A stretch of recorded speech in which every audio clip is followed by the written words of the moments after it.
Inside Racing is brought to you by Dunlop.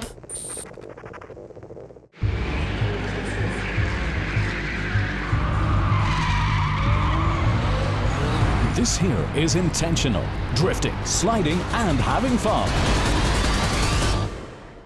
It's a way that you very quickly turn a new tire into an old one. But durability and constant performance on track is an absolute must. One pointed towards the opposite is graining. But what exactly is that? Yeah, the graining of the tyre. Well, it's there's two types. You can get cold graining, is when the tyre is too cold, and then you can grain the tyre, or you can get graining in the tyre once the tyre is too hot.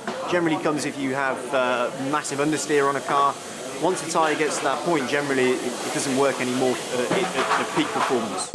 Where the graining occurs depends on driving style, circuit and tyre compound. If the transverse forces become so great the tyre no longer has enough grip, the extreme stickiness of the hot running surface, which otherwise interlocks beneficially with the track, becomes a disadvantage. If skidding makes it too hot, and this happens too often for too long, the running surface heats up more than the rest of the tyre. And it's this temperature difference that's the actual problem. Graining is coming when you have a quite huge lateral acceleration the tire can't manage. Either because we have a compound which is too soft, or we don't have the grip based on the cold conditions or temperature which is not good enough or high enough on your tread. So this is the main reason why we may have some graining. Most of the time graining is occurring on the front. The more the driver has to fight, the more rubber ends up on the track, and not just there either, unfortunately also on the tyre itself. Graining is when the tyre practically starts to peel itself open. The contact patch, in essence, the rubber, is a slick tyre that has no tread. Through the temperature it starts more or less to rub itself off.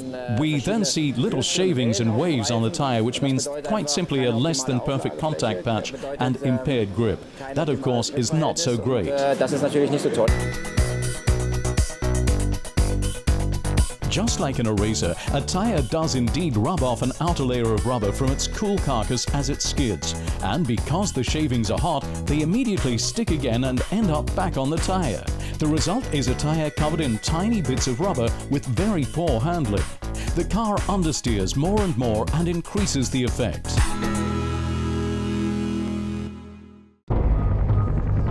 In the battle for places, trophies and honour, the drivers therefore have to be kind to their tyres. The cannier ones win, while the others need new tyres sooner and have to pit.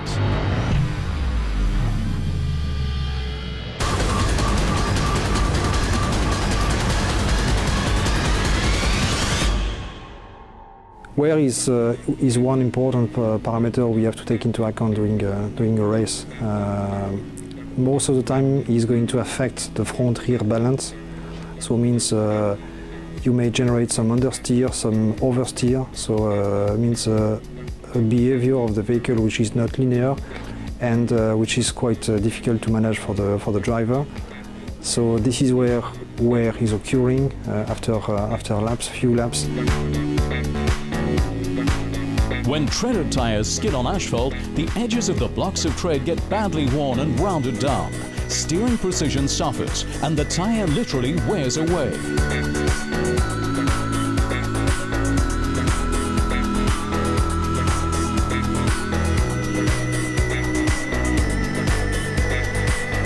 So, always nice and slow? No, but being kind to tyres does make sense. Although some exceptions have to be allowed. Inside Racing was brought to you by Dunlop.